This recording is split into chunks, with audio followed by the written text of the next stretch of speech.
What's going on, guys? So I took a few weeks off from uploading any videos because of the holidays. So Merry Christmas, Happy New Year, all those certain things. But I didn't sit around idle. I did find an engine for the Civic, and it's kind of it's not my first choice of motors. It's not my last choice. So let me show you what I got. All right, so this is as high as the engine hoist goes. And there's the truck and motor. So I'm going to try to pull this probably without the load leveler. And if that motor wasn't sitting on a pallet, it probably would be okay. But I feel like as soon as I back this truck up to the garage, it's going to be an issue. Let's see what happens. Well, here's an issue I didn't even think about. It's not long enough to reach. So I think what I'm going to do is uncover this thing and try to just drag the motor back. I don't think I'll be able to drag the pallet back. Yeah. Alright guys, switching cameras over here. So I'm up against the tailgate, and the one thing I can think to do, I tried to pull this. It's on a hill, it's on a pallet, it's heavy, I can't move it by myself. The only thing I can reach is this rear T bracket. I just threw a suspension bolt that I had laying around in there and hooked it. I'm hoping I can raise this and maybe get some weight off this pallet and pull it back enough if I get on this tailgate. If I get to the tailgate, then I should be okay. I can pull the truck forward. But this is what I plan on doing.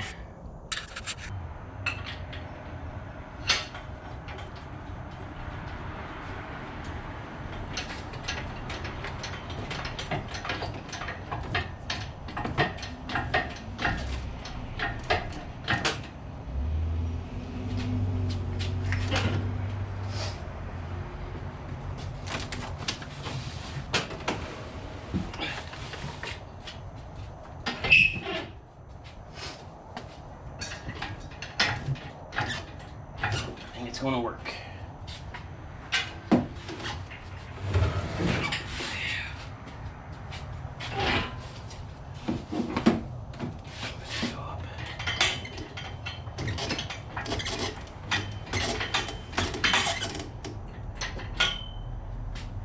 Try and get crazy with it.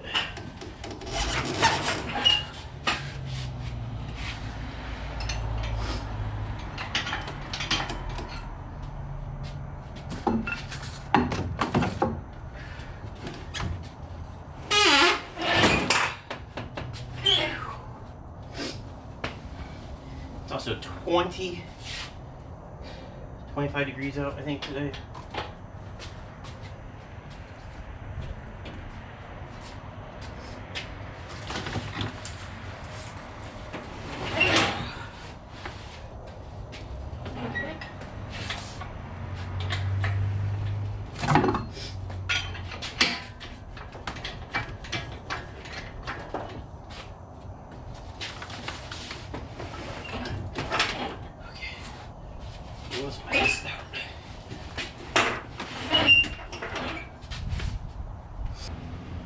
Alright, that should be good.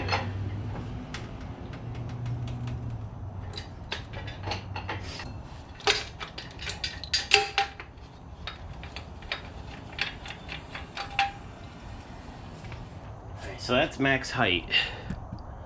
And the problem is, I can't go any higher than that. So I gotta be able to lift this thing out of the truck. So I'm gonna have to try to hook this thing as low as possible. But at least we're over the engine.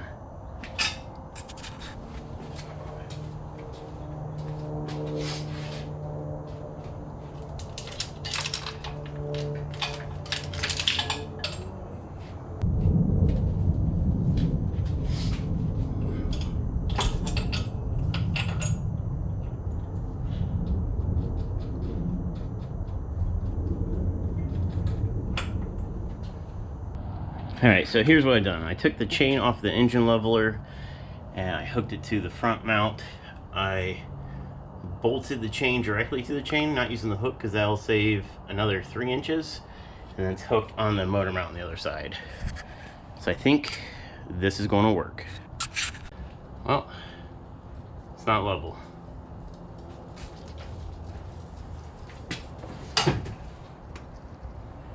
Can move it over another inch. Let's just keep going.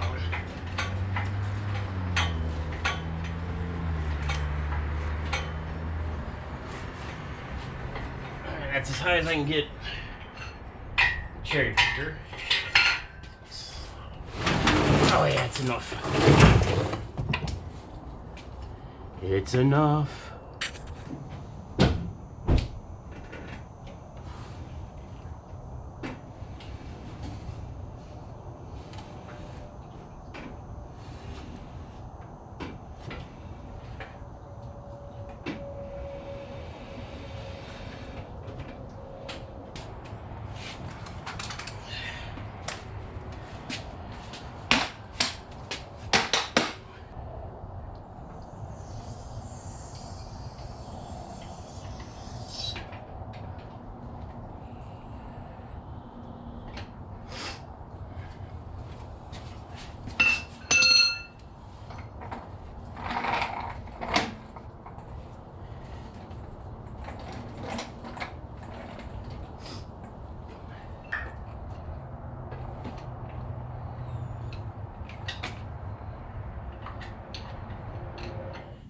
Shoo! Well, I got it, and I got it all by myself. It wasn't that bad. I thought it was going to be way worse because of this thing didn't go tall enough, and it was high in the truck. But it worked. I went ahead and set it on 2 mover dollies. These are the small ones from Harbor Freight. They're super cheap. I have them. I have a set of 4. And the reason I did that is I can separate the transmission. I can unbolt it and slide it off, and then the engine will be on it. I do have an engine stand ready for the engine. So let's talk about this thing.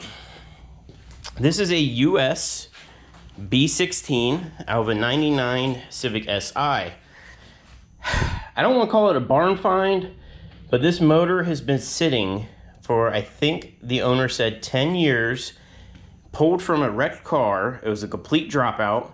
I got the shift linkage, the exhaust, came with like AC compressor, the power steering pump, did I say shift linkage? ECU, and the engine harness. The engine harness is over yonder. Anyways, they had originally bought this from a wrecked car, and supposedly, this is Craigslist for you, supposedly it's got 60,000 miles on it. I don't know if that's true or not. The valve cover is peeling. But you also gotta think, this motor is now 23 years old. So I know the owner, or the previous owner, it's a stand-up guy. So I believe him in that aspect. If he says it's got 60K, it's got 60K. Whether or not he was told it had 60K and that was wrong, I don't know. But so yeah, B16, it's not my first choice. I mean, my first choice would be a K-swap for sure, but the K-swaps are expensive, and this is a straightforward swap into the chassis.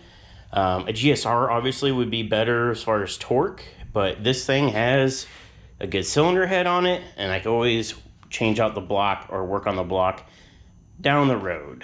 So first things first, what I'm going to do is have to separate the trans and engine. Get this on the engine stand, because why this thing is out, I mean, I guess I don't even have to put it on the engine stand. I could just do it here. Why this thing is out, I'm going to do a timing belt water pump and tensioner on it. And take off like the power steering. It doesn't need power steering or AC. That's why the AC compressor is already off. I'm going to go ahead and do that stuff. I'm going to take the valve cover off to do the timing cover. And when I get that valve cover off, we're going to see what the top end looks like. That's going to kind of tell us, does it have 60,000 or 260,000? The block itself is not greasy at all. So that kind of helps the case of the lower mileage, but we'll see. Hopefully it's not sludged up. I have not had this cover off, so I have no idea what's underneath. So this thing's been sitting for a long time. I did watch him do compression, and it's got good compression. So we'll see we'll see what's in store. Maybe I'll do that right now, put that in this video. We'll just pop these 10s off and see what's underneath. Alright guys, so I'm about to take this valve cover off, and I mentioned this before in one of the previous videos, Solo cups. Doesn't even have to be Solo brand, dollar store, whatever. You get you a set of these whenever you're doing car projects, right? Right on here where your bolts go. It used to be like you put them in Ziploc bags. This is super fast. Valve cover, you can set this thing down, toss all the nuts in here. When you move on to somewhere else, let's say you're doing a timing job, you get yourself a second cup, mark it timing cover, right? Put those bolts in it, but you can just stack the cups.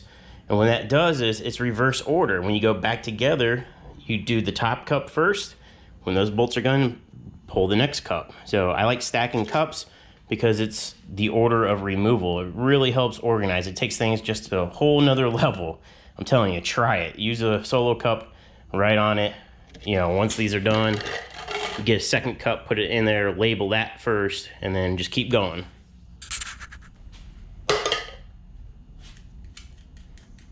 I already broke these loose.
All right, the valve cover's off.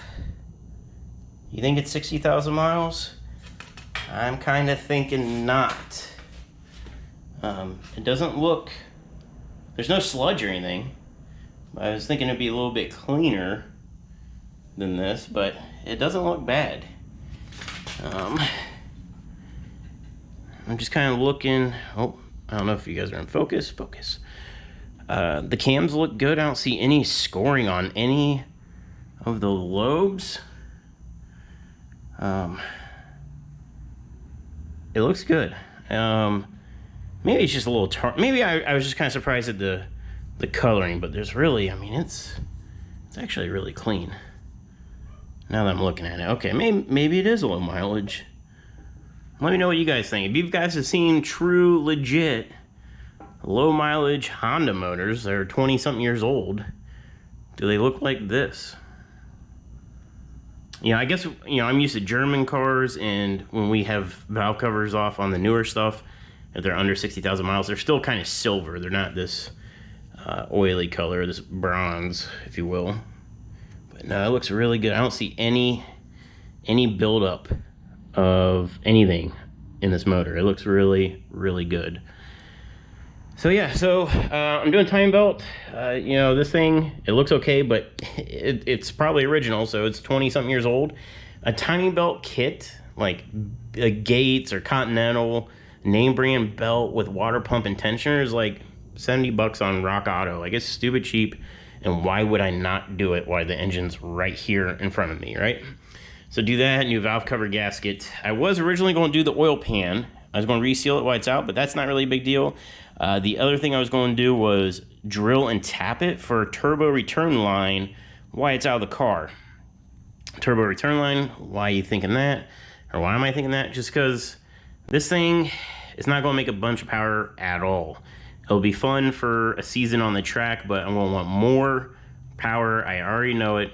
And with my history from the early 2000s, turbocharging is my thing, and that could be in the future for this motor down the road. But yeah, so let's end the video here.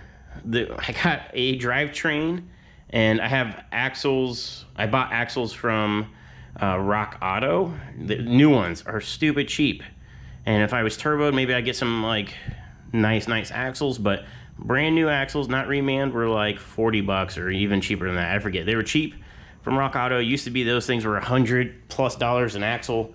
Stuff's just so cheap. I've been out of the game for a long time, guys, so bear with me. I'm kind of shocked at some of the pricing on things now. But axles are on their way, and I have everything else I need. I still gotta get a subframe for that girl, so that'll probably be the next video sometime after this. There'll probably be small videos doing time belt water pump on this. So if anybody wants to see how to do that, I'll show that. Anyways, guys, thanks for watching. Appreciate the feedback so far. And if you're not subscribed, hit that subscribe button for me. It helps me out a lot. Hit the like if you like this video. And hopefully we can keep the content rolling. I don't know if it'll be every week, because right now we're kind of in a slow pattern. I gotta wait on getting a subframe. So I'm kind of at the mercy of getting a subframe for this car.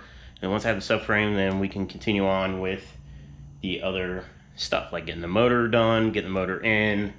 I need to sand on this paint real hard, especially this fender. This fender, the nozzle on the spray can, when I painted it, it clogged on this fender, so the fender is effed up. So we got some sanding to do on the body, but that's not really priority.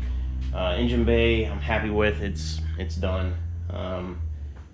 Yeah, so thanks for watching, guys, and I'll see you in the next one.